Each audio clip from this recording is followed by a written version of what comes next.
as always. Life treating you okay? Yeah. Good. I can't complain. Good. You're looking fit? Right.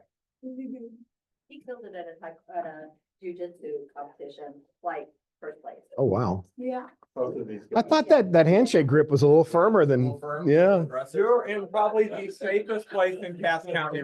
that's right. We have a super heavyweight. This guy Brazilian here. jiu-jitsu Okay. champion. Okay. We have Ryan, who, what category? I'm at 200 and under, so. Okay. not really small. So you're saying I got two body men here today. Okay, that's good. Because sometimes as a tax collector, I need a body man. Frank about it. Time today to get started, so I'm not going to spend a lot of time introducing, but this is our Cass County Collector. collector. Yeah, Yeah. So- collector of revenue. Hey, good morning, everybody. Good to see a group of self-employed people. I was self-employed myself for about 20 years. Dad and I owned the Farmers Insurance Group agency at Evans Avenue in 58 from about 76 to 76 to 2013, and had an opportunity to work with a lot of realtors in the community. So appreciate what you guys do. And I want to help you understand some basics about property taxes. We'll go through that quickly. And then let's talk about our senior citizen program.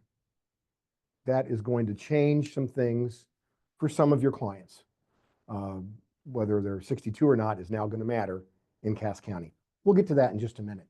Kelsey Youngblood is my deputy collector. She is with me today. Everybody say hi to Kelsey. She does important stuff like bank reconciliation, keeps me out of trouble. So appreciate her very much. Let me get a new screen here for you. Okay. Let me open my comments by saying this. As you can imagine, there are a lot of folks in the community that hate property taxes, right? Very angry about it. We hear from them every day. And so people say to me all the time, they say, Chris, who said I had to pay property taxes? Well, the answer to that question is they did. These people. This is the 4th Constitutional Convention of Missouri. They adopted this in 1944. Actually, my grandparents and your grandparents, great-grandparents, voted for it. It was adopted in 1944. We are operating under the 4th Constitution of the state of Missouri. These people said, you have to pay property taxes. Now, you've been given an option several times. Let me go back. You've been given an option several times because of these people. These people said that you should have the option of having another constitutional convention. If there's something in the Constitution of this state that you don't like, property taxes, for example, you may order a new constitutional convention to change it, right? So every 20 years, according to the Constitution, the voters of Missouri get to decide, do you want to change the document that includes those terrible property taxes that you're paying? You said no in 1962. You said no in 1982. You said no in November of 2002. You said no again in November of 2022. So until the citizens or the legislature changes the Constitution, every county, you're stuck with a guy like me, okay? That's why we have property taxes. In fact, it's enshrined in Section 10 of the state constitution. So if you want to go to revisor.mo.gov, you can read the Constitution of Missouri tonight if you're having trouble sleeping. We are Section 10. And because of that section, I am a constitutional officer of Cass County, Missouri. And so my job is to collect property taxes. Now, usually when people intersect the county collector's office, it's because this is the most puzzling, baffling thing a person can do. How do I get a tag on my car? Right? They come to our counter all day long and they're baffled. This is baffling, right? Because the car might need an inspection. You probably need to pay property taxes. If you didn't fill out your assessment form, I didn't make a bill, right? If you don't render an assessment, back to that pesky Constitution and the state chapter 137. If you don't render an assessment, I don't make you a bill. Folks don't fill that thing out, right? They think it's junk mail, they throw it away. But then they get that postcard from the state, and this becomes very difficult to understand. But the truth of the matter is, I collect about $20 million in personal property taxes. I collect $181 million in everything else. So the everyday citizen, the taxpayer, is frustrated about this process, and I am part of that process. But the truth is, it's a fraction of the money we collect. So here's who I collect for. This is the levy list, but the fact is there are 89 taxing entities in Cass County, and I collect taxes for the state of Missouri. What is a taxing entity? Has anybody heard of the Raymore Peculiar School Board? They are the largest taxing entity in the history of Cass County. Last year, I sent them over $50 million. So one more time, I sent Ray Peck over $50 million. Okay? They are the largest recipient of property tax money in Cass County. But the fact is, we have 14 school districts. You all know that. What's important to a young family when you're showing a home? Do they say, how's the road and bridge district? How's the ambulance district? No. What do they say? What school district is this in? I built a house in Kentucky View a long time ago. I moisturized, so I look younger than I am. But this was 20 plus years ago. And as you all know, Kentucky View sits on Kentucky. It's on the west side of Kentucky. What school district is it in? Belton. Talk about trying to sell that house, right? It's a big deal. 14 school districts. They are on the lower right-hand corner. Their levies vary from $4.59 in the tiny sliver of the Holden School District just east of Pleasant Hill, all the way to Cass Midway, which is checking in at almost $6 per hundred. I have no legal authority to override any of the taxing entities. If they have a $20 levy and the public is outraged, I can't stop it. I can't punish them. I can't withhold their money because of that pesky Constitution. So we administer for the schools about $140 million goes to those 14 entities. We also have 23 cities and villages in Cass County. Obviously, that's another issue. Are you in city limits or are you outside city limits? A lot of folks coming from the city, they want elbow room. They don't want to be in the city limits. They want to shoot guns and ride ATVs and have bonfires and act like they're farmers. So they're looking for 3 to 5 acres, and they prefer it be on a hard surface road, no dust. But we want to be in the country. And we want sewer and cable TV, but we want to be in the country. Of those 23 cities and villages, 21 levy a property tax. So mayors and city council people, they matter because they have something I don't have. They got that. They set levies. Belton's levy, over $2. Raymore's levy, $1.22. They all set levies. Loch Lloyd operates off of a homeowners association model and a special assessment model. And then Gun City, there aren't enough people there to actually levy a tax. So they don't. But the other 21 do. And we sent them about $17 million last year, something like that. Now, we have miscellaneous levies as well. Probably the ones you're most familiar with will be those countywide levies, right? We have a hospital board in Cass County. We have a library board. We have a Senate Bill 40 institution. It's known as CASCO.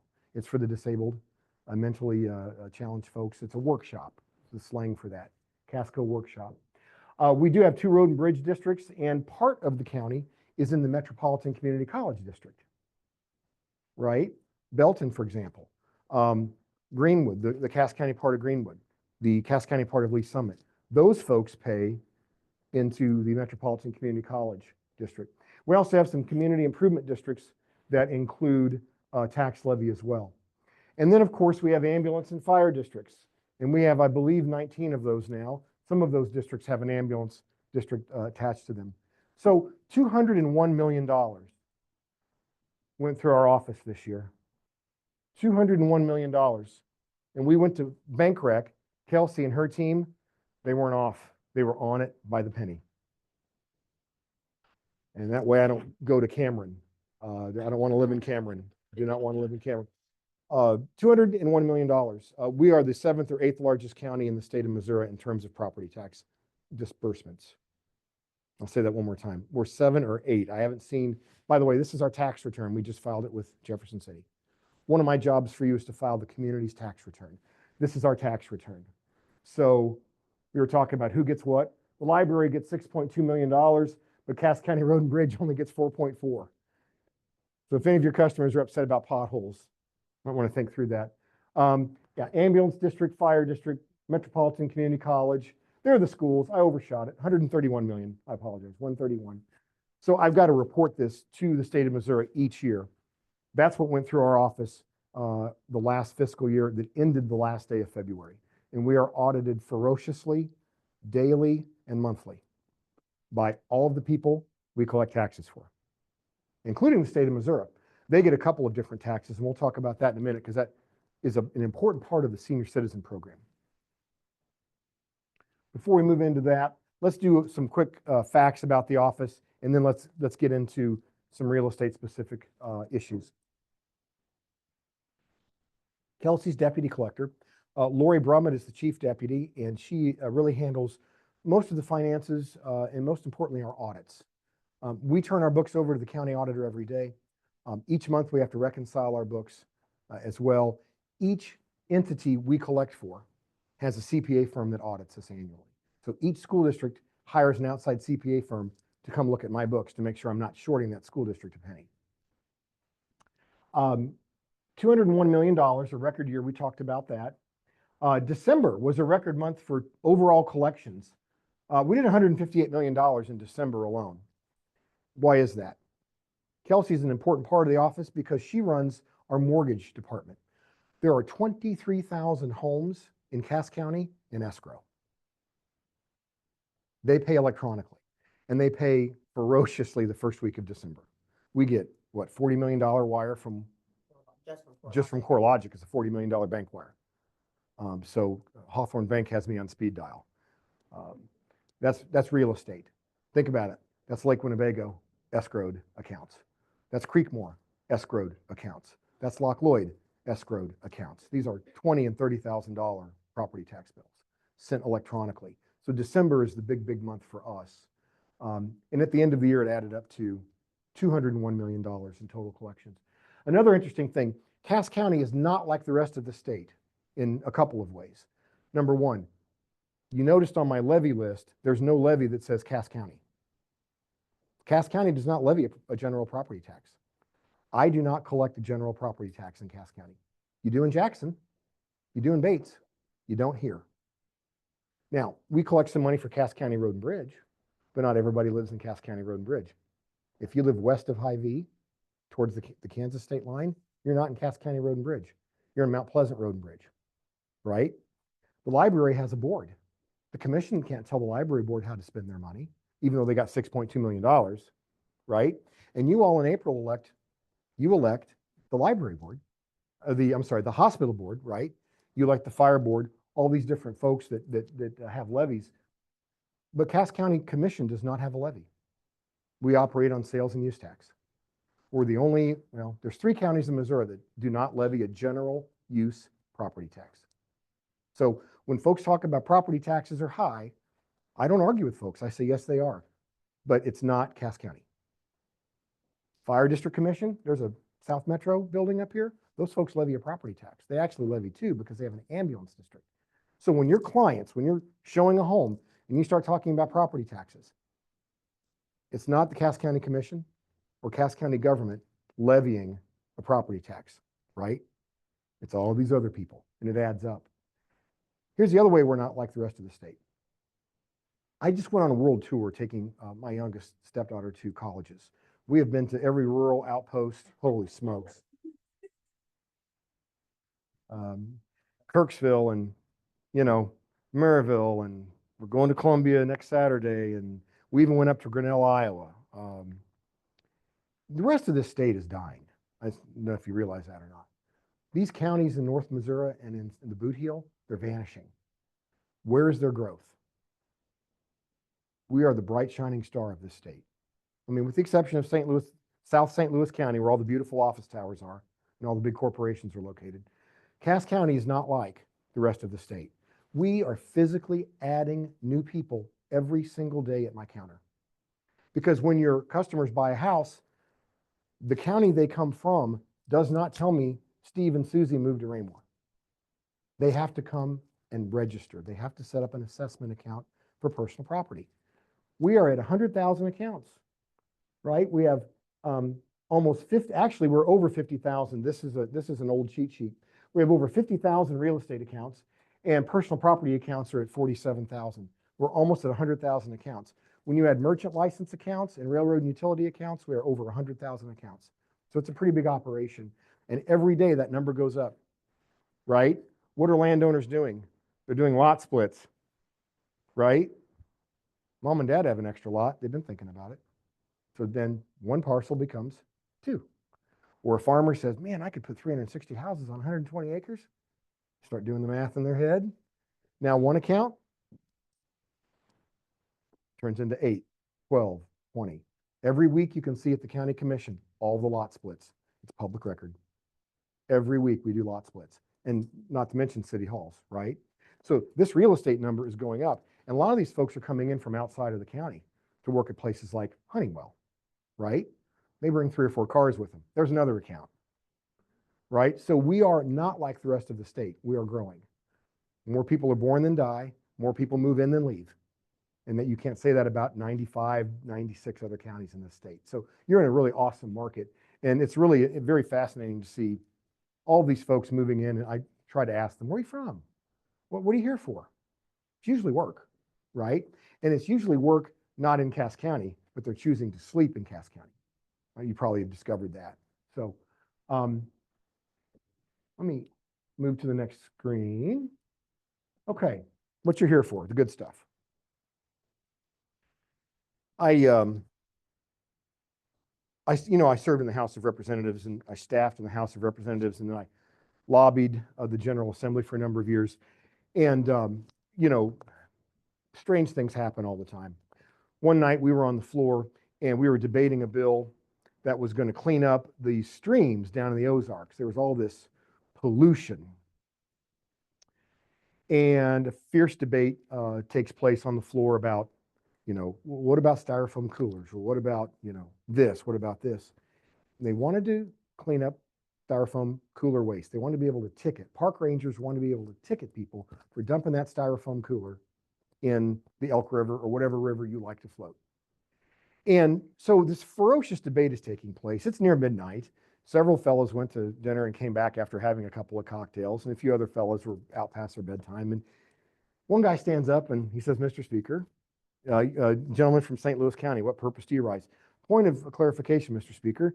And Speaker Jones says, well, what's your point of clarification? And he said, I'm a chemist. I'm retired from Dow Chemical. The scientific word in this bill is not for styrofoam. You're banning Tupperware. I'm not a chemist. Anybody here a chemist? I don't have a chemistry degree. That's what happened to the senior citizen deal. Okay? So Senate Bill 190 is what started this in 2023. This was 2 bills. I want to dispel myths. This Pete Mundo guy has every Tom, Dick, and Harry on the radio, and that is not necessarily what happened. It started as 2 bills. Here's what everybody wanted. This is federal tax law. This eliminated Social Security, state income tax on Social Security. So if you're 62 or older, or you're claiming Social Security, this is what got rid of state income tax on that benefit. Does everybody understand that? Tony Luetkemeyer wrote this bill. He's the floor leader of the state Senate. He also wrote a little minor bill that said county collectors ought to freeze senior citizens' property tax. Well, they were 2 different bills. Well, really late at night, maybe a couple guys had a cocktail. I don't know. A couple guys were asleep. Tony, being brilliant, knew that there was a rule that allowed senators, we didn't have this rule in the House, so you had your skullduggery had to be more clever. In the Senate, you can take 2 bills and on a cocktail napkin, literally on a cocktail napkin, you can marry them. It's called a Senate floor substitute, and it is not posted on the state's website. So he wrote down and changed the title because he knew that there was not a soul of either political party that was going to vote against getting rid of state income tax on your Social Security check. Not a soul. This is going to have a fight because it messes up a lot of people, like the ones we just talked about, school boards, city councils, fire protection districts. That was going to be a different kind of fight. So Tony, very brilliantly, put the 2 together on a cocktail napkin and rewrote the bill. Here's the bill. To repeal section 143 and 143.125 of the revised statutes of Missouri, and to enact in lieu thereof 3 new sections relating to tax relief for senior citizens. Now you've got a bill. So when this got on the floor, everybody went, is that the thing with the Social Security thing? Yeah. It's 159 to 1 in the House and 33 to 1 in the Senate. Hence, every county collector in the state of Missouri got a new job. The other fascinating thing about this is that in state statute, county collectors are in chapter 52, county assessors are in chapter 137. I'm now in chapter 137. So this is an administrative nightmare, but we are making it work and we are charging forward. We had open enrollment last year. Now, what we did is we said to seniors, we want to help you. We want you to come in, but you're going to have to prove that it's your homestead. I know you find this hard to believe, but when there's a government program, sometimes there's fraud. And we saw some fraudsters. We saw some fraudsters. I had a city councilman for one of the cities. I won't mention which one, not Raymore, but you can guess one of the other 20. And he came in with his wife, and they're, of course, wearing wedding bands, and I know who they are. And he said, I want 2 of these tax deals. And I said, 2? So we checked his ID. Yep. In fact, that's where a city council district was. He lives in town because he's on the city council. He kept saying, I farmstead. I got a homestead. It's a big farm. But you're on the city council. You live in town, right? Oh, no, my wife and I, we are separated. Of course, he's got a huge wedding ring on. She's wearing a wedding ring. Okay. So I said, do you have a utility bill for the farm? No, my boy pays all the bills out there. Well, your ID says this is in town, in a 55 plus community, actually. I'll narrow it down for you a little more. One of our 55 plus communities and one of our communities that has those sort of developments. And he wanted 2 tax credits. He wanted one for the farm that he didn't live at and one for the house he lived at with his wife. We had a lot of Kansas folks that came in that own a home, and maybe they're letting their brother live there, maybe their mom still lives there, or maybe they couldn't sell it, but the ex-husband or the ex-wife lived there, and they're pulling out Kansas driver's license. I'm like, you gotta be kidding me. We're not doing it, okay? So we enrolled almost 11,000. We turned 11,000 households, not people, households, because right, some of these houses are in trust and they have maybe 2 or 3 beneficiaries on the trust. Some are widowed, some are still married, like my folks are still married. We probably had 20,000 people come through the office to sign up for this. So the demand for some sort of relief is unbelievable. And as you know, there's a lot of anger out there about the economy, about the world, people that love Trump, people that hate Trump, people that hate both of them. And we caught a lot of hell, but I think we did a good job making sure that people who earned it and deserve it get it. So who of your buyers qualify? Let's walk through that a minute. Are we out of slides, Kelsey? Is this the part where I have to be charming? Yeah, it is. Okay. Let's do my glamour shot. When the seniors came in, I made them sign an affidavit, which is a statement of fact, and it's admissible in Missouri court. I am 62. By the way, speaking of Jeff City and weird things that happened, when Tony wrote the original bill, he fixed it the next year in Senate Bill 756. He said eligible seniors were people that were eligible for Social Security. Now, that's important because not everybody gets Social Security. My mother-in-law worked for the federal government for 40 years. She doesn't get Social Security, right? What about all the school teachers? If you're in PSRS or PEERS, the Missouri Public School pension plans, you don't pay into Social Security. What if you're a railroad worker? You have your own special pension. So we and our lobbyists went to the senator and he wrote Senate Bill 756 as a follow-up to tighten up that requirement. So 62, okay? So that's number 1. Number 2, this is their homestead. So we've asked people to sign an affidavit. What is their physical address? What is your homestead? Not what is my duplex that my slacker kid still lives in, right? By the way, my license plates, these are each license plates from cars my kids have totaled. Just to bring that up. It's another, this one, yeah, this one's not bad. This was a rear end. So we wanted to prove this is your homestead and I need a utility bill. I'll take a cable bill. I'll take, I'll take, gosh, what do we take, Kelsey? We take gas, water, voter and voter registration. Okay, so we really, I want the people that earned it and deserve it to get it. Because I don't want any fraud. I wouldn't have written this bill this way, but I'm just a constitutional officer. The General Assembly, they're the boss, right? They're the ones that make the laws. So we're going to administer it to the best of our ability. The third thing we asked them to do was to sign their name to it and sign the affidavit. We had a second page. And those are the basic requirements. This is your homestead. You are 62 years old. Pretty simple. So we made sure folks could prove they were 62. We took photo ID and that they had some sort of utility bill and were willing to sign an affidavit stating this is my homestead. You'd be surprised the number of people that will try to cheat you on the internet or over the phone, but they won't come do it face to face and they sure won't sign anything. So we feel very good that the folks we've signed up earned it and deserve it. Now, here's where it can get complicated. The bill authorizing this is 2.5 pages, right? It's real simple. You're gonna be 62. You're the owner of record of a homestead. It has some legal language in here for those folks that have placed it in trust, right? And it says if the commission doesn't pass an ordinance to implement this, the citizens can use this petition for it themselves. Well, your county commission moved very quickly and passed an ordinance instructing me to do it. Here it is. They passed it in July.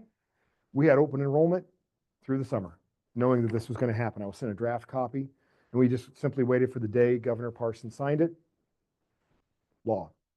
So there's not a lot of details, right? We have some exceptions. We have people with 20 and 30-year age gaps, right? Married couples. We have a lot of folks, let's be frank, they're not married, but they own a house, right? We have a lot of folks that we need to go through the trust. Everybody had to have a trust. I guess it's the thing du jour, go buy a trust, right? Folks couldn't tell me what was in it. They just handed me this, right? Here's 712 pages from a law firm in Leawood, figured out. So we literally, okay. Oh, there you are. Okay, got it. You're in. So we made sure that happened. But the rest of it, we're filling in the details. We're putting meat on the skeleton, right? We just got bones. That bill is just a skeleton. 62, homestead your home, will freeze your property taxes. Now, what is it doing? This is important for your buyers more so than your sellers. The bill did not say stop assessment. One more time. So I'm the collector. People confuse me a lot. They call me the assessor or the tax assessor or the tax collector. No, these people were very, very specific. The assessor is a different office than the collector. That's why that was a controversial bill. They put me in Roger Rafferty's statute. It's the first time they've ever married constitutional officers. Roger is still going to assess. Okay? There's several reasons for that. I won't get into that. I understand what Tony was trying to do. It has to do with the Hancock Amendment. So they're still going to assess. Okay? Let's say your property, my parents' property tax bill is about $3,000. Dad's almost 85, mom's 82. They live in Peculiar down by the high school. So their assessment this year is going to go up about 10%. It's an older home, probably need a new deck. I've been able to talk Dad into Trex. He doesn't want to spend any money. He's old. Dad's like, how long am I going to live? Am I going to recoup this money? Oh, Dad. So, their assessment's going to go up 10%. On average, in the Raymore Peculiar District, all of the residents this year, Rogers model has them going up 13%. But for the sake of round numbers, here's how this is going to work. In a normal world, Mom and Dad would get a $3,300 bill this year. Do you follow? So in December, they paid $3,000. This is an odd numbered year. In Missouri, we assess odd numbered years. Some states are when the house sells. Some states are every year, right? I don't care what they do in Colorado or Florida. In Missouri, we assess odd numbered years. So the bill I'm going to send to all of your buyers and sellers this fall is going to show Rogers' assessment. The levy might change. the levy might change. I can't control what voters do next month, right? You're getting these things in the mail. Vote for this for the firefighters, vote for this for the children, vote for this, right? I've had 4 mailers at my house already. I don't have any control over that. But I do know that Roger is going to raise assessments. So mom and dad, in theory, should get a $3,300 bill. But they're not. They're going to get a $3,000 bill. We are going to artificially freeze the dollar amount. Senate Bill 190 did not tell assessors to quit assessing. Senate Bill 190 told collectors to quit collecting. Kind of strange. I wouldn't have done it that way. I'd have froze the assessment. It's more elegant, right? Because we've got to now come up with a new financial formula for these folks. Here's the other thing you need to know. It's not perfectly frozen. It is not perfectly frozen. Here's why.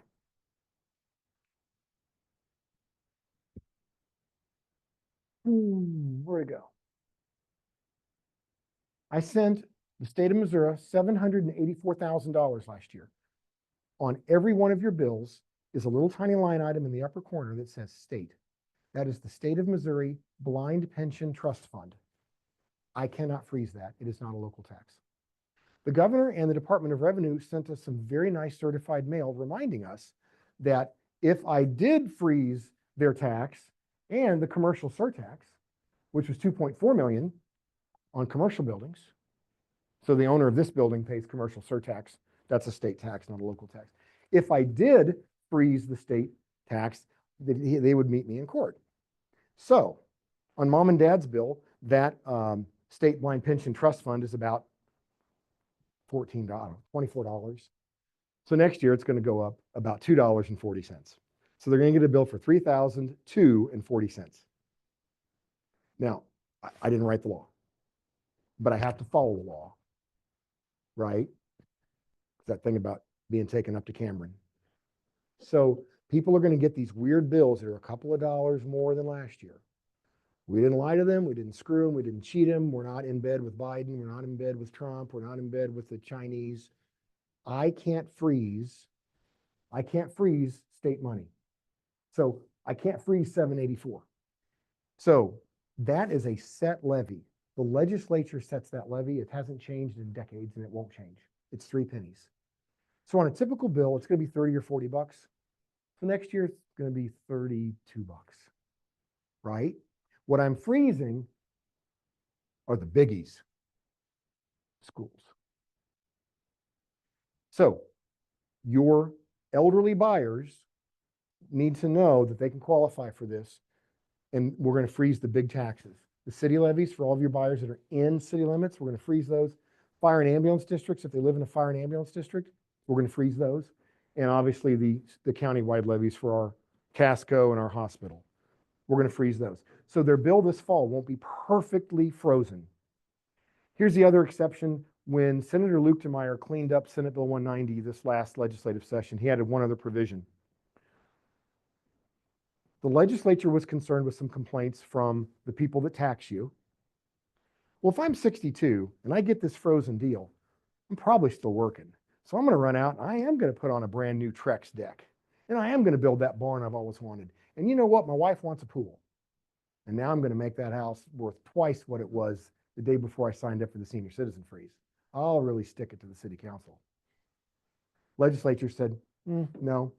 The collector is to collect the difference of the value that it increased the home.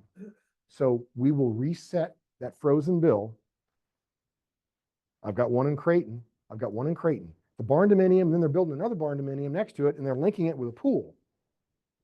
I mean, I guess I need to go to Creighton. It sounds like a lot of fun. They got a diving board.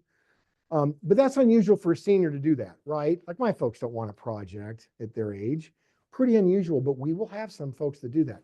So we will then unfreeze it and readjust it up to what the new assessment is in that new tax bill. And then that will be their new frozen amount until they die or sell the home. So for your sellers, the tax credit ends when they die or sell the home. It is personally, uniquely the individual seniors. So if you're in Belton or Harrisonville and you're in that Old Town district, you guys familiar with the Old Town Belton project and the Old Town Harrisonville project?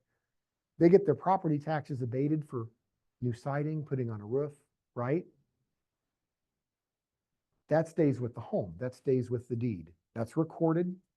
So if I'm on Main Street in Belton and I've enrolled in Old Town Belton and I've had my property tax bill slashed to nothing because I put on Rolox siding and a brand new pyramid roof and I cleaned the place up and I sell it, that stays with the deed.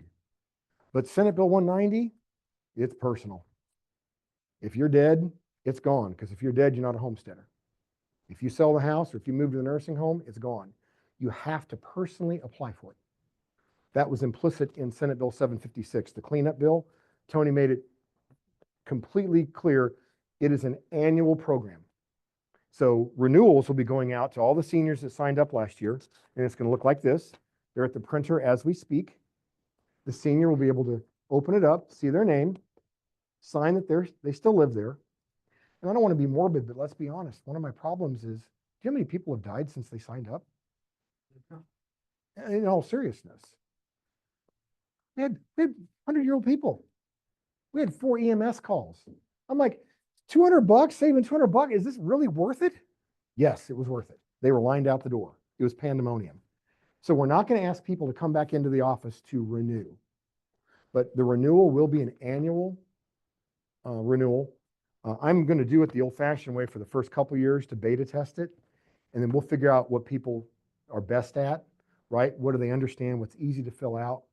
What questions are going to drive phone calls? And then it's going to go up at casscountycollector.com. And I'll show you where that will be. Let's see here. Man, I'm running this computer like I know what I'm doing. Okay. That's casscountycollector.com. I want you to use this. I want this to be a tool in your toolbox. And we're going to be making some changes to help the real estate community navigate it even better. My goal in probably 2 more years is to make this go away. But we have a lot of, let's be honest, if you're 92, I mean, my dad can't even operate his phone. I mean, I go over to their house to help my dad operate his phone. He brags, I don't have no interwebs. He's very proud of that. I'm serious. Their answering machine is still a Codaphone. They literally still have a Codaphone. It's like this big. It's got a little tape in it. He's not going to go to casscountycollector.com, right? But when we get 3 or 4 years down the road and now people that are 59 and 58 that are working and on these cell phone devices every day, hey, they're very computer literate. We're going to have a senior citizen renewal right there, okay? Senior citizen renewal. The bulk of our enrollment's done. I don't know who's 62 years old. If I go to the county clerk and I get voter registration data and I use that data for a purpose other than conducting an election, I've committed a felony and will go to prison. That's why I had open enrollment. I can't go get the county clerk and go, oh, Jimmy's 62, let's send Jimmy an invite. I've now violated a law and I would be subject to prosecution by the state and federal prosecutors. That's why I had a cattle call. To avoid fraud, to make sure the people that earned it and deserved it signed up for it, and to keep myself out of trouble. But going forward, I've built the data, well, Kelsey built the database, to be clear, of 11,000 households. So now we're just going to be enrolling people that turn 62, and we have a couple a day, right? A couple a day, and then taking off the folks that have sold the home or have died. The renewal process will move to here probably in 2027. That's maybe even 26. We'll see how this first mailing goes. So we will have our seniors renew here. They will still have to apply the first initial time in person. We do want them to come in, show me a utility bill, show me a picture ID, okay? Now, let me show you something that might help you. I keep 5 years of back real estate taxes right there for you, okay? So tax bill search, we're gonna look at real estate because that's what you guys do for a living. We're gonna look at, we're gonna search. Now, you will obviously have the address of the place. So you could search by address, pretty easy. Let's see if Chris can do it.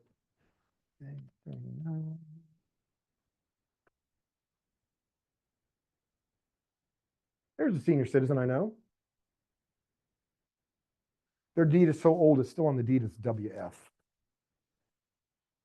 Man, weren't there?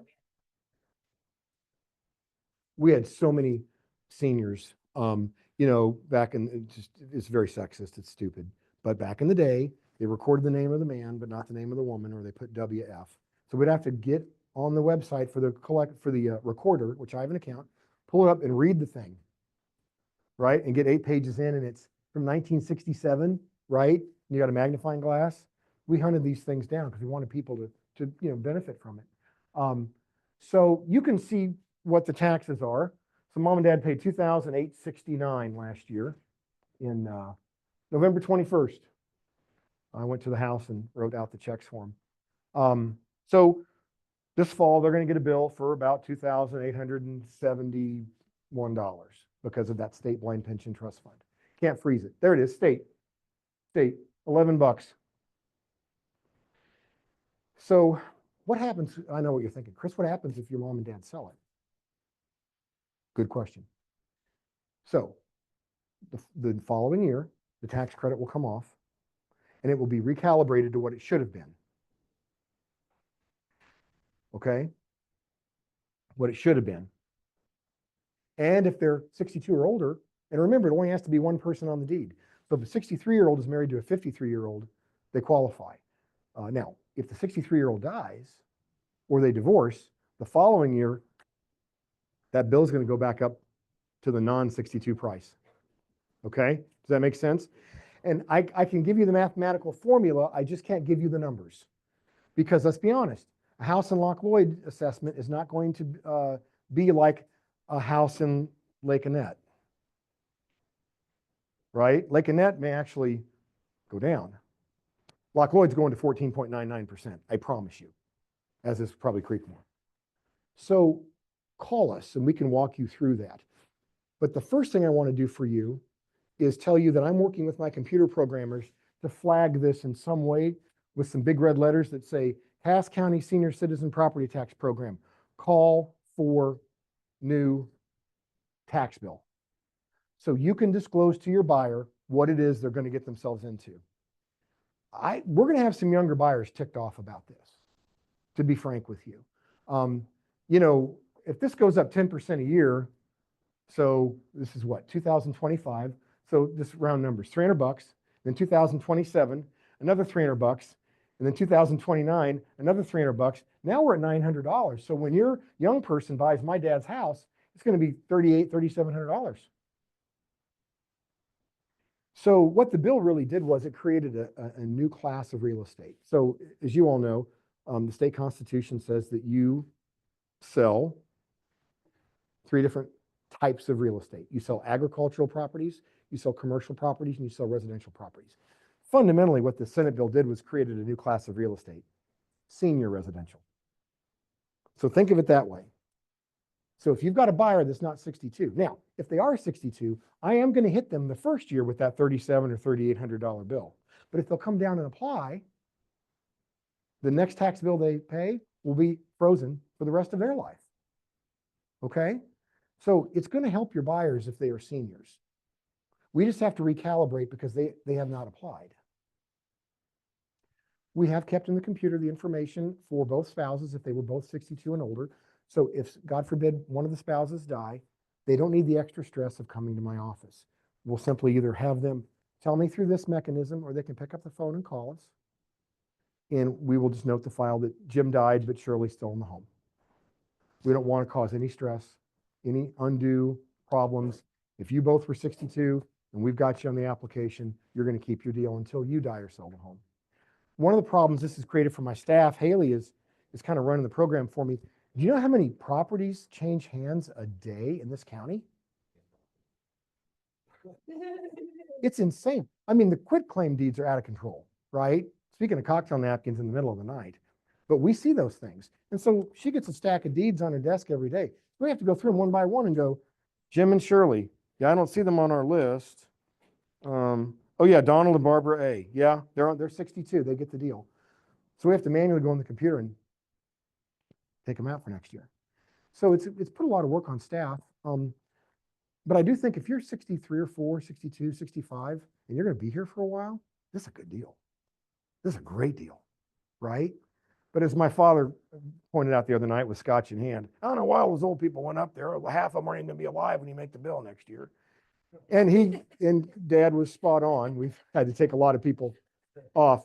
But if you're 62 or 3 or 4, you can use it as a selling tool. So if you're talking to a family that's 61, 60, 62, hey, you know, you need to buy it here in Cass. You don't need to buy that other place over in Kansas. This is a better deal because they're going to freeze your property taxes. Next year you'll pay that bill, go up a little bit, but then it never go up again. It's a good deal. You're going to have to let your buyers know they're looking at a house enrolled in the program. This will be the screen you'll go to, and I will have it up in maybe fuchsia. It might be magenta. It will look different. It'll have a different font. So you know, and then you'll just call our office and we can tell you approximately what the new price will be. Because that's going to matter at closing. And we hope the title companies will use this tool as well. So I've been talking about 35 minutes. I'm going to stop now.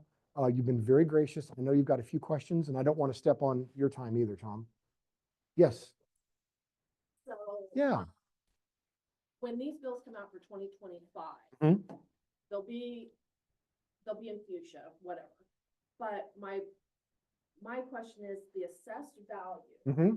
is that going to be the assessed amount that was at the frozen? He continues to assess. New assessed value. And then, so Okay. let's say the assessment went, yes, yes. So mom and dad went up 10 or 11%. Let's say 10% round numbers. Their new assessment will be $3,990. That would create a $289, $287 credit. I will have the word senior citizen credit somewhere here, minus. So it'll bill 3,000 and change, minus senior citizen credit per SB 190, 286.94.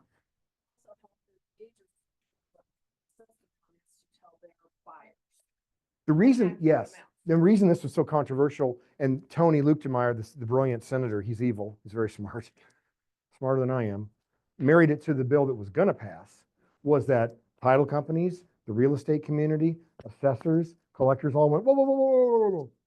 But levies are dynamic. Levies change every year. City councils add and subtract levies. Houses become more or less valuable. This is not the right way to do this. Well, he didn't want that fight. So he found the income tax bill, married him. So we're going to have to it's just one big workaround. So I want to have an open dialogue with the title companies and with you all about things going forward that will make your job easier, things that we can do to help you with that transaction. And we're going to try to move it all here to casscountycollector.com. We keep 5 years. So the other thing too, if you just want to go back and look at some history, you can pick your year, right? So if you want to look at some history, and you can see that assessed amount at the bottom of the screen, you can look at some history and kind of get an idea of what's going on.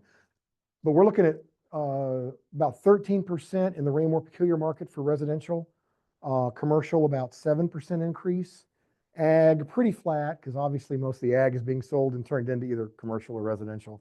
And some districts, some school districts are going to be more, some are going to be less. But that's about what it's going to be this year on an assessment. As far as this being an assessment year, at what point does the assessor's office have the new data of what the new taxes are going to be? Impact notices will go out in July. So I would say July 1st. Because he has to, by law, then go into the Board of Equalization process and then allow citizens to sue him in the tax commission. Citizens like Walmart and Sam's Club that sue us every year. Lean in on Lisa for this question also a little bit. So right now, when I have a seller selling a house and they do the tax proration, right? There's a formula that we use unless we state something otherwise. Is that correct? And what is that? Right now, what are we adding? Currently, it's sales price times 19% times last year's mill levy to get an amount to prorate. That's based off of the state contracts. So a lot of times what we'll do in order to protect our seller Right. from paying over is we'll put language in the contract saying that tax proration will be the same as 2024. Tax proration will be 5% more. That way we make sure our sellers don't pay more, right? Now with that, I'll object to that. Okay. Because along with that, they sign an affidavit at closing stating that this is just an estimated amount that's being Right. raised. if there's more due, that the buyer can't come back and get the seller saying, hey, I need a bigger proration because I now am billed more. Vice versa, if it comes in less than what the estimated amount was, but that amount is not paid to the county, it's just a debit credit on the closing statement, so they have no idea or involved in Right. that portion of it. I guess I never understand where the money goes. Like, if we figure it at 19%, but it only gets raised 15%, what happened to that other 5% of the money? Who keeps it? Who gets it? It was the Jackson County assessor, I think, it's the Jackson County assessor. I'm just kidding.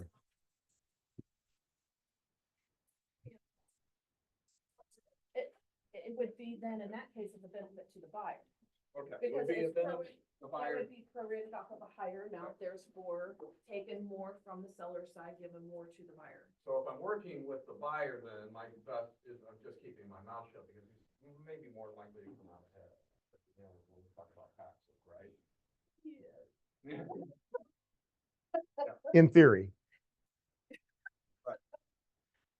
Yeah, Jackson County's assessments 2 years ago so crazy versus Casson. I live 100 yards on the Jackson County side. I am being recorded, right? Yeah, Roger has really good field people. We have people, I say we, the assessor has people in the field every day. He has field assessors assigned to each quadrant of the county. So they are in the community every day. They are in the neighborhoods. They know what things are costing, right? They know what things are selling for. They're in the community talking to builders, developers. Much better relationship, I think, than what the staff at the assessor's office in Jackson County had in their community. The other issue is, I didn't go out and buy software to do this program. We're going to make our software work. I'm going to spend a lot of money with my programmer, but Jackson County bought new software. And, they have 6 times as many parcels as we do. So we have 50,000 taxable real estate parcels, whether that's my house, your house, or the Sonic down the street. Jackson County has over 300,000. So if you haven't looked at them in decades, you don't know where they are, and then you give all of your staff new software, but you don't train them on the software, you're going to have a calamity. I thought the biggest thing I could do to screw this up would be to go out and buy software. Once this bill passed, it has been payola for software vendors. They're in every county collector's office in the state. Hey, this is amazing. Put it on your computer. It's like Windows. You hit this button and then everything happens, right? Well, Jackson County bought some software. Didn't know how to use it. And since their field people hadn't seen half the houses in a decade or two, it was just a perfect storm for bad assessments. The other thing I think that is skewed in Jackson County, so Cass, and this was a big point of contention in the legislature. We'd argued with your trade association about this, actually. Sam Licklider is the Don of the Missouri Realtors. In Cass County, you do not have to record the price of the sale, am I correct? So if I buy your house for $100,000, it's nobody's business. Perfect. That's what all the quitclaim deeds say. I get those in August, the tax sale. That's when we run into those. Jackson County, they record the sales price. Now, I don't know about you, but when I watch TV, there are ads from 3 people, maybe 4, car dealers everywhere. Olathe Toyota. My name's Kenny Thomas. I'm from Olathe. Okay. Then we've got the guy that's going to get even with the guy that hit you. What's his name? I'm Mike. I'm a pro. I'm going to get him. And then the third ad is from some guy that says, we're from Kansas City. We love you. We want to come buy your home. We'll give you cash right now. And the people don't know what their home is worth. So some guy shows up with 30 grand in a suitcase and they go, where do I sign? Well, you know that house wasn't worth 30 grand. It wasn't worth 60. It was worth more. And so you've got all these sales recorded in the inner city of Kansas City from home investors at what they're not worth, right? I mean, a third, a quarter. Well, that messes up your ratio. That when you start to pull sales and you start to pull comps and you see rows and rows of houses going for $12,000, that messes up a lot of stuff. And the assessment too, because you buy new software, you've got to load everything in. You've got to hand type everything into the software, right? You've got to create the files. Well, if it's junk in, what are you going to get out?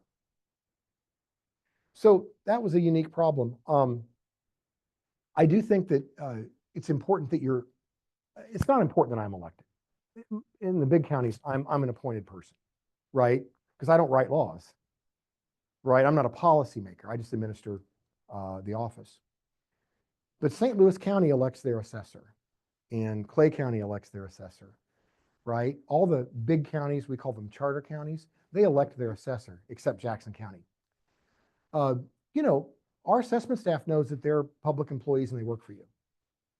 If you're in Jackson County, you just have to be Frank White's friend. And I don't think that's earth-shattering or controversial. I think that he's the county, let me check my notes. He's the county executive. So he is the mayor of Jackson County, right? But here, Roger just had to go through an election and have people talk to them about what the home value is. That brings a level of accountability to the job. And I think that's an important distinction between Jackson County and Cass County and other counties that are still on the old county system. We're still on an old county system. Probably time to change that, but that's not a discussion for here. So any other questions in the back? Yes. Yeah. Paragraph 4. The question is, any current pending bonds, assessments, or special taxes that apply to the property? If you're a senior citizen and you have this, would that be a line that would want to answer yes? Yes, I would cover my rear end and say yes. Same paragraph says the property being subject to tax abatement. This isn't a tax abatement, this is an assessment. So we're looking at 212 versus 224 there.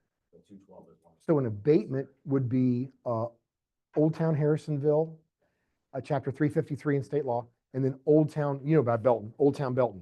Those are abatements because the bill has been abated. The senior citizen thing, and this is why they were all going, Tony, this might not work. I'm just freezing the bill. I'm just pushing freeze on the bill until on the amount, until they die or sell the home. Another line just below that says that yes, with the amount. That's where the bill told us going. Yeah. And Yeah. see what it should be actually. Yeah. $4,000. That's right. That would be disclosed at any potential buyer right out the gate. That come back to buy. I think that property. Set out taxes.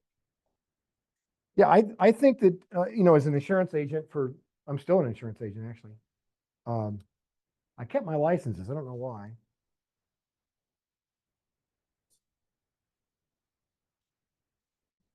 I sold all those to that guy from Lee Summit. Man, I drove to Community Bank so fast.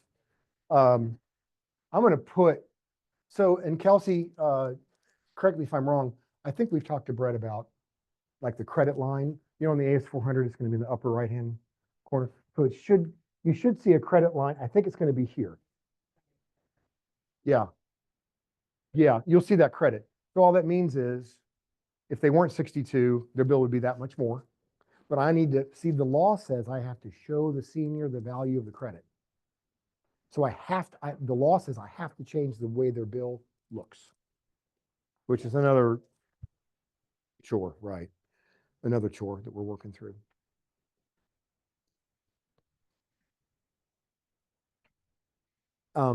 So if you came in last summer and signed up, basically, right, that's your base year. The legal language is initial credit year. So mom and dad were 28, 51. And that will be the base initial credit year. So the credit will be updated every assessment year. That makes sense? Unless they go out and build that Trex deck and a barn dominium. But we're going to have very few seniors, very few folks 75, 80 years old want to take on that kind of project, right? But we're going to have to manually find the 18 next year that do. So we're working with the assessor on how to do that. One of the big, Does let them know that if you've added anything Yeah. at all, this amount is not accurate. So That's if right. it changes, they won't be surprised either. that's an excellent point. And to add to Kelsey's point, if it's a new build, you got to have full 12-month occupancy. Well, We've had a couple of folks with a Lock Lloyd home and a Florida home. Senate bill, our Senate bill's silent to that. It just calls it homestead. My concern is that person that bought a lot out at Buffalo Ridge and Lake Winnebago, and they're gonna build the McMansion, and that's a 13 or 14-month build. I've got to have a full and complete occupancy year, a full and complete tax bill to freeze. So if the assessor says, hey, you moved in, March 27th, okay, we'll give you the benefit of the doubt. You're at April 1 occupancy. That's a 9/12. I can't freeze that. So and some folks were mad, and I probably should have put that in the advertising. It was almost entirely Lake Winnebago folks, right? Seems to be an older demographic out there. You got to have a full 12-month bill. So if you're representing somebody that's going to do a build job, they've got to have a full year occupancy before they come in and enroll. And we will turn them away because I won't have a full year to freeze. Anything? Yes.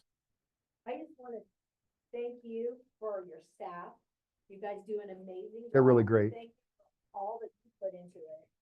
Because I have seen some of the behind the scenes with my other businesses. I have seen how you have interacted with seniors. I've seen how you've interacted with other people. I've seen you personally, Chris, up there talking to people. And you Sometimes guys- they're not very nice. But I've seen how you guys do it, and I've seen you up there working the calendar Thank you. in November. And you guys are actually amazing. You're very knowledgeable. Your staff is attentive. They're and great. with They're great. all of these- I can't even imagine. Really, You've done a great thank job. you. I think it's important, when I got to the office and got to meet everybody, all the ladies that work there, I realized if I just kind of assume the role as eye candy and let the smart people run it, it would go really well. And they're all super smart, and I let them do their thing. Well, I want to thank you for rolling this out on the year that I turned 62, so I can take advantage of it. I- I'm gonna be the guy's house that they sell 30 years. I from saw this now. pass and I thought, man, that Tom O'Connor, this guy in tall cotton. Yeah. We have great staff. We have really super smart people. Any specific questions about the senior program, you can certainly call Haley, Haley, Allen, Allan, at 380-8377 if you've got a particular issue with a particular senior. My website, if you, up in the left-hand corner, go to casscounty.com. And then if you'll come down here, we'll have senior citizen news. Oh, tax credit program announcement. There's some information. I'm going to try to keep this up on my website.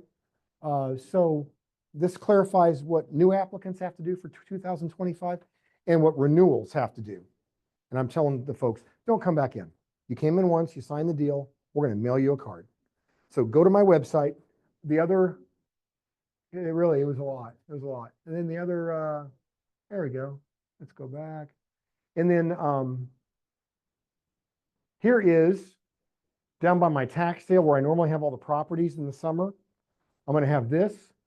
These are the rules and definitions of the program. The ordinance the commissioners passed gave me authority to set rules and regulations since the state legislation didn't have any, right? I've updated this now, I believe, 3 times. And it's a work in progress. I am not perfect. I know I will make mistakes. We will get through it. That's my 3rd set. We revised it in February. We want to be consistent. We recognize there may be a few exceptions. I did make an exception for 2 commercial properties. The law doesn't say that I should or shouldn't. It's silent. So until a trial court judge tells me I shouldn't have done that, 2 people in Belton on Main Street live in their business. On Main Street in Belton, live in their business, right? We erred on the side of the taxpayer. We certainly did not want to be in a situation we were accusing a taxpayer of being a criminal. But if you pulled out a Colorado driver's license, we asked a few questions. But we enrolled almost 11,000 households. And I told the Raymore Peculiar School Board the other night, that, by the way, they're not happy about that. Number one, and somebody's going to sue me, right? It's just the deal. Peculiar and Raymore, as you guys know, have an unusual number of planned urban developments, PUDs, right? Peculiar has Carriage Meadows, Carriage something. They have Windmill Country Estates. We have Foxwood Springs. We have Lemoore Estates. We have Morning View. We have, I know I'm missing one, the Meadows at Good Ranch. They don't have that in East Lynn. Kelsey lives in Archie. How many senior citizen communities are like that in Archie? Right. 0 in East Lynn, Strasburg, Pleasant Hill, Creighton, Dayton, Drexel, Archie, right? They're all in the RAPEC district. They're all in the RAPEC district. So they are hit unusually hard. This will cost them $1.2 million this year. Now, the seniors that came in to enroll could care less. In fact, a lot of the seniors that came in said, too little, too late. I shouldn't even have to pay taxes. They did. They just did. But if you're in Harrisonville, there's only one 55+ community in Harrisonville, Eastern Hills. That's it. So negligible. But this is this hits RAPEC pretty hard. And then I'm doing the statistical analysis on how it's going to hit Belton, because they have Loch Lloyd, and nobody in Loch Lloyd sends their kid to Belton, but they get all the money. And some of these bills out there, $30,000 and $40,000, and 75% of it's the school board money, right? Well, they had a lot. This is the RAPEC. These are all the seniors in the Raymore Peculiar District that signed up. Almost 5,000. Well, of the residential parcels, it's a full quarter of residential. So Belton's going to get hit a little bit, but this isn't an issue in Drexel. This isn't an issue. And I looked at Drexel. I told the superintendent at Drexel, it might cost you $37,000. 50 million. I told him the other night, I said, guys, the sky is not falling. I've actually sent RAPEC more than my charge summary told me to collect, right? Because we're building houses, we're building businesses, right? Things are going up. It's really just it's an issue of you're going to grow 6.9%, not 9%. And not really an issue if you're in the Holden, Kingsville, or Lone Jack School District that are located in Cass County. 2 people signed up, 1 person signed up, right? But it's clustered heavily in Peculiar and Raymore because of the mix of housing. This community has a different mix of housing. And if you're Belton, Belton's heavily commercial, right? Heavily commercial. Their schools aren't bursting at the seams. They've got all the money in the world. Their superintendent's pretty mad about it too. So I'll take my medicine at their school board meeting next month. Yes. And an incredible commercial tax base, right? So the mix is a little different and unique to each school district. And I know those younger buyers care about school districts. So keep going back to my splash page at casscounty.com and then my payment page, casscountycollector.com, to get the information you guys are going to need to do your job for your clients. Yep. One last thing. Yep. The 2025 assessed values, when are they gonna be certified? July. So you said Isn't that right? something- Yeah. That impact notices will go out on our phones. Will just light up. I'm sorry.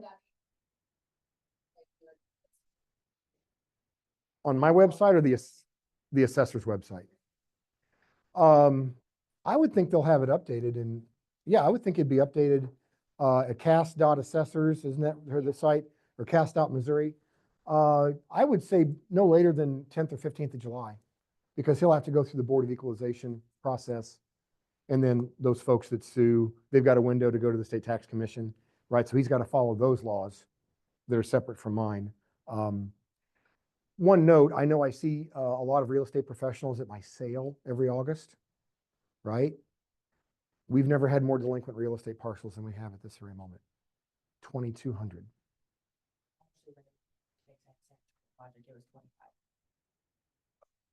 Debbie Downer. Thanks, Kels. I'm not saying there are any deals on it. I'm not saying it's even a good sale, but I am saying I don't know what's going on out there in the economy. Like you go to Lake Winnebago and you're like, wow, incredible. This is like a reality TV show. And then you drive through Harrisonville and you go, oh God, there's 2 foreclosures on 1 street. So I've never had this many delinquents. We sent out almost 17,000 delinquent notices 2 days ago. I've never had that many delinquent bills. I decided to buy one, what that looks like. 2 years, back taxes. That triggers the state law, chapter 140, forces me to sell the real estate on the courthouse steps. It's a lien sale. So at the day of the sale, if you outbid the other 500 crazy people standing on the street, you're buying a lien. Okay? I will record that lien the following day at the recorder's office. You then are on the clock for 1 year to do a whole bunch of stuff that you are required to do in chapter 140 about notification, about obviously you're paying the back taxes the day of the sale plus interest and penalty. You've got to notify them. You've got to tell them your intent is to take a collector's deed. You're going to earn interest on your money because I give that person a whole year to come in and make up all that money under state law, right? And we do have people that take it 364 days. Buyer beware. There's always one gem. There's always one. You just cannot believe this is true. And then you've got a whole bunch of places that, oh yeah, there's a petroleum tank underneath the kitchen. Or, 3 people were murdered here. Or why is there a tree coming through the half bath? So you got to kind of do your diligence. Wait till on my website, what I'll do, tax sale is best for the patient. Here are the results. Right above the results on casscounty.com in July, about the time Roger puts the assessment information up, I will put up those homes that are still 2 years delinquent. And maybe 400 or 500 homes, and maybe 300, I don't know. That's when you need to start paying attention because those are the folks that are probably going to be in my sale. Once we send out this notice that says, hey, you're late in May, we're going to run a lien report on your home, you're eligible for tax sale. A lot of folks come right in. This is just sort of, they're just always 5 months late, right? Because of the tax, sell that home within that year period once somebody else has already, you understand what I'm saying? Yes. Okay. Yes, and I usually get a visit from law enforcement because sometimes that is a quitclaim deed for $10 because they're trying to get out of the $7,000 in back taxes or whatever their situation is. We get really involved with a lot of people's lives more than I care to. There are some sticky situations. The tax lien buyer also may transfer that lien to another real estate investor in that 1 year period. So if you get out there and you look at the place and go, oh man, I screwed up. I don't really want this. But you got a crazy friend of Keller Williams here that's, oh, I'll take it. You can, there you go. You can transfer that certificate of purchase to another real estate investor. Then they go on the clock for the balance of that 1 year to do the notifications, post the sign, run the lien search report, mail certified letters to every lien holder.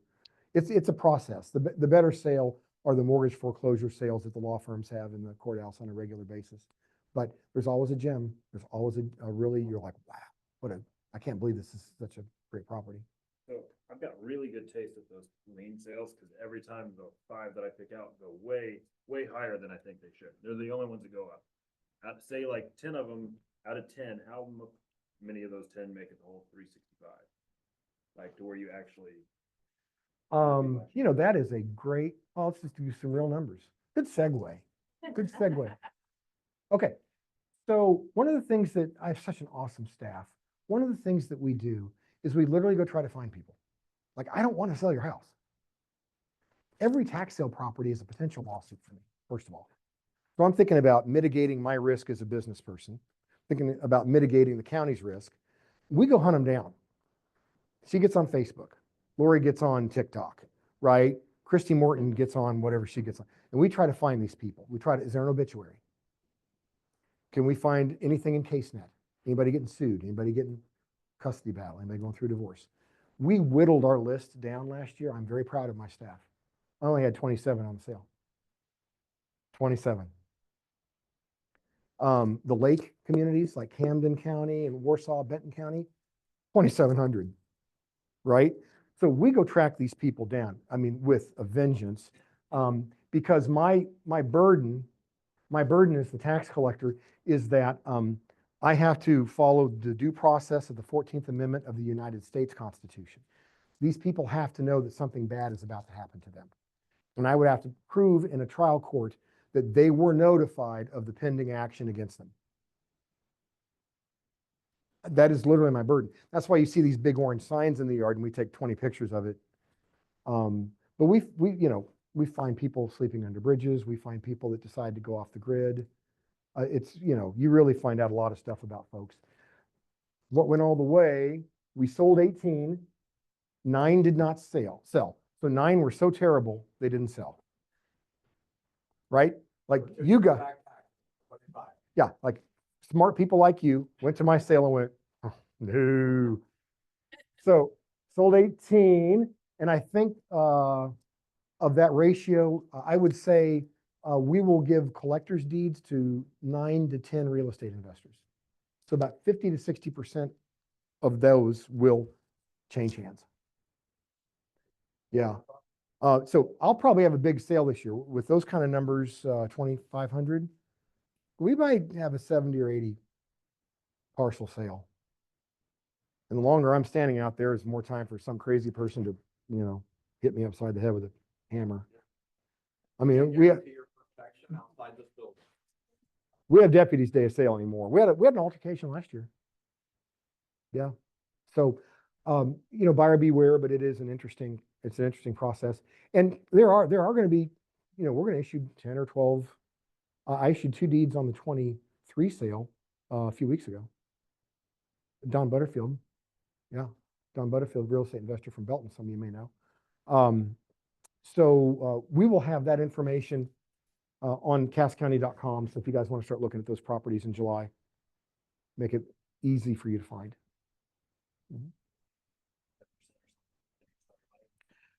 We're 8 on the current year and 10% on back taxes, 8 and 10. So the portion that's current year is 8%. And then when you come in the fall and pay the property taxes after the sale, you'll be billed for the property taxes while you hold the lien, right? You get 10% on that. Used to be a lot more. And folks would actually come to the sale as an investment tool, not that they were interested in real estate. Yeah, off Prospect. Yeah. Yeah, funny story. IRS came to the door the other day. They're really charming people. And wanted to know the whereabouts of that guy that owned that property. Yeah. And if we had any paper checks from him paying any other kind of tax, or had to use a Visa or a MasterCard. We spent hours pulling records for that agent. He had a badge and a gun in his waistband, so I was very nice. Yeah, I think that fella's in a lot of trouble with a lot of people. Hi. Yeah. Okay. I don't know what your time frame is. We're at 11. We're good. Okay. Well, no, I mean, yeah, if you guys gotta go, but if you guys wanna. Yeah, go sell something. You don't have to listen to me. Thank you. Thank you.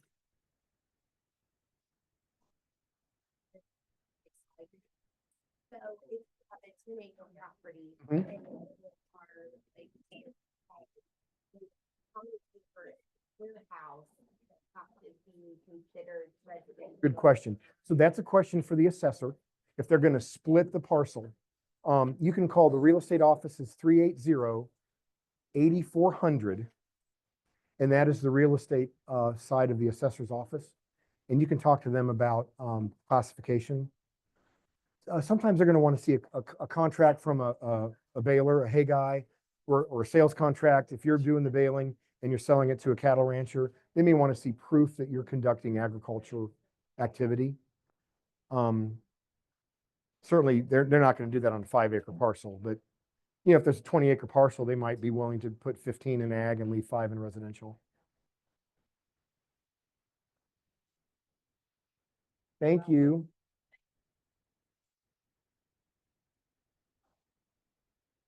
Thanks. Good to see you.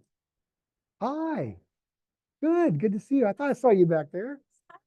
He's awesome. He's training to be a real estate appraiser with his mom. He's got a very serious girlfriend, so I don't see him a lot now. They're getting very serious.